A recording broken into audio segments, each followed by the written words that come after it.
এই কবছরে মেধা, বুদ্ধিমত্তা আর সফলতা এই তিনটি শব্দের সংজ্ঞা কেমন যেন বদলে গেল। ক্লাসের প্রথম সারির স্টুডেন্টরা কোথায় যেন হারিয়ে গেল। যে ছেলেটা ফার্স্ট হতো ক্লাসে, সে এখন ভিন রাজ্যে রাজমিস্ত্রির হেল্পারের কাজ করে। যে মেয়েটা পণ করেছিল শিক্ষকতার চাকরি সে করবেই, চাকরি না পাওয়া পর্যন্ত বিয়ে করবে না, রাত দিন এক করে বই মুখে গুঁজে বসেছিল, চর্যাপদ, শ্রীকৃষ্ণ কীর্তন কাব্য কিংবা ক্রিটিসিজম আর ক্রিটিক্যাল থিওরির মতো কঠিন বিষয় বোঝার চেষ্টা করত, সে আজ মলিন মুখে ঘুরে বেড়ায়। সংস্কৃতে নেট কোয়ালিফাইড করা ছেলেটির দিন কাটে দুবেলা টিউশন পড়িয়ে।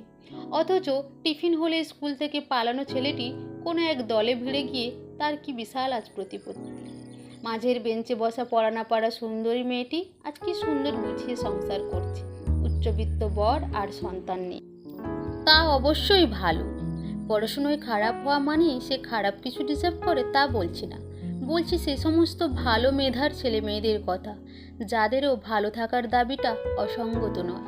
আচ্ছা বলুন তো, কি দোষ তাদের? উত্তর আজ কোনো নেই, তাই না? তবে আমি বিশ্বাস করি সময়ে কোনো না কোনোভাবে কোনো না কোনো সময়ে তারাও ভালো থাকবে। যারা ভালো আছে ভালো থাকুক, কিন্তু যারা ভালো নেই, ভেতর থেকে তিলে তিলে নিঃশেষ হয়ে যাচ্ছে, অথচ কেউ টেরও পাচ্ছে না, তাদের ভালো সময় আসুক, একটু ভালোভাবে বাঁচুক তারাও।